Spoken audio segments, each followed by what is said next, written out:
Hello friends, welcome to my channel home science insights. मैं आप सभी का अपने चैनल पे स्वागत करती हूँ। So if you are also preparing for D triple S B TGT domestic science exam and you want to prepare hard for that exam so that you can crack it, you just need to like, share and subscribe the channel for more information and preparation as well.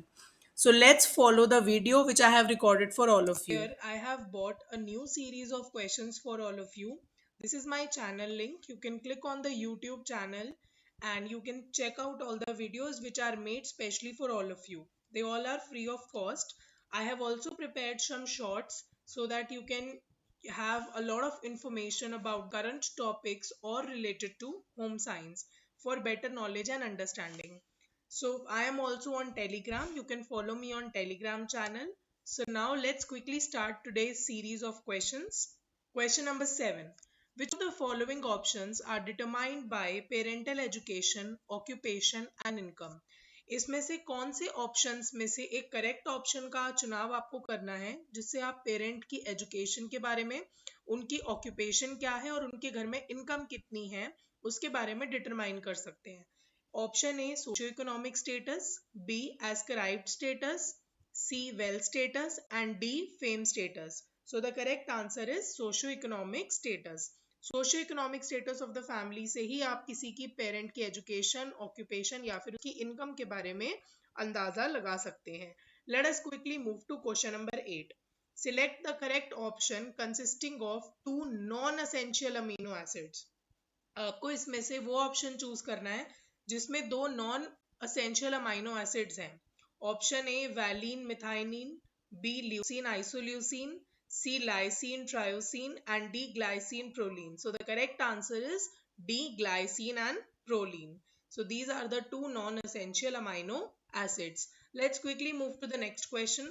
The push or pull of an object with mass that causes it to change its velocity is known as dash. अगर मैंने किसी भी object को push किया या पुल किया, अगर उसके मास में चेंज आता है और उसकी वेलोसिटी में चेंज आता है उसके मास की वजह से, so what is that statement called? Option A force, B gravitation, C pressure and D mass weight. So the correct answer is option A force. Let's move to question number 10. Parboiling in rice increases which vitamin?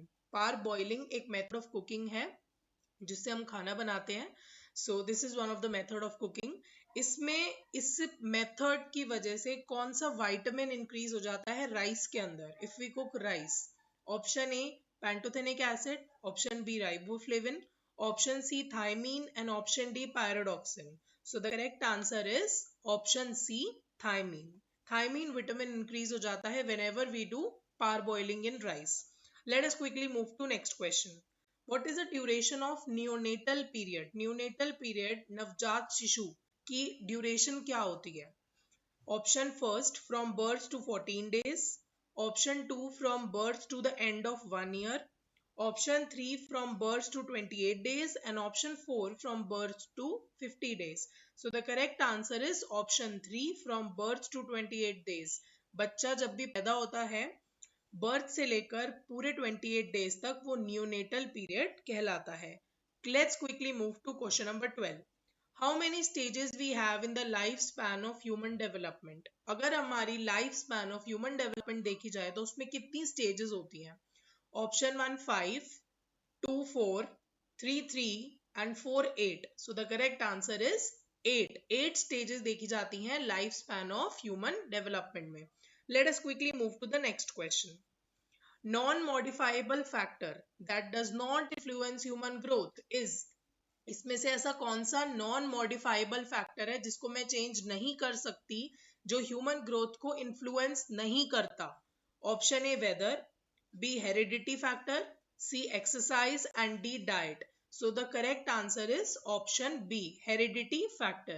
जो jeans जो heredity आपके अंदर होती है वो non modifiable factor है जो human growth को इन्फ्लुएंस नहीं करता, उस पर इम्पैक्ट नहीं डालता.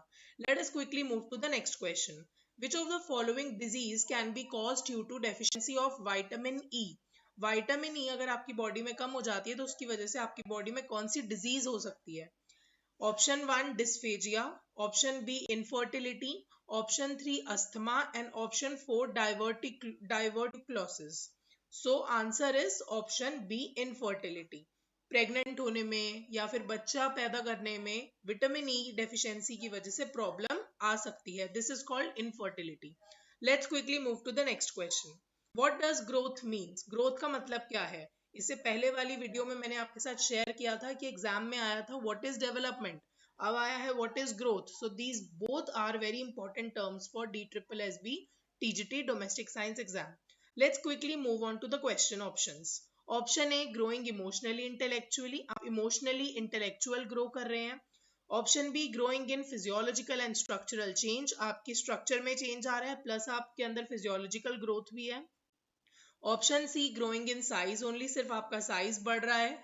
And option D growing in appearance, सिर्फ आपकी अपीयरेंस चेंज हो रही है. So the correct answer is option B growing in physiological and structural changes. Let us quickly move to question number next. Dark greenish discoloration in hard boiled eggs is due to the combination of, जो egg boiled egg होता है उसका जो hard covering होती है उसके ऊपर एक डार्क ग्रीन कलर की डिस्कलरेशन हो जाती है, वो किन दो चीजों के कॉम्बिनेशन से होती है? Option A sulphur and iron, B hydrogen and sulphur, C sulphur and oxygen, D carbon and oxygen. So the correct answer is sulphur and iron. Sulphur and iron की वजह से उसमें ग्रीन डिस्कलरेशन हो जाती है. Let us move to the last question of today's series. From the options given below, dash is a byproduct in the manufacturing of sugar. इसमें से कौन सा ऐसा बाय प्रोडक्ट है जो शुगर की मैन्युफैक्चरिंग में यूज होता है? Option A palmyra, option B propolis, option C molasses and option D compotes. So the correct answer is option C molasses. I hope you like the video, students, and I hope you are practicing these questions at home as well. So we will meet in the next video. Till then, take care. Okay, bye bye.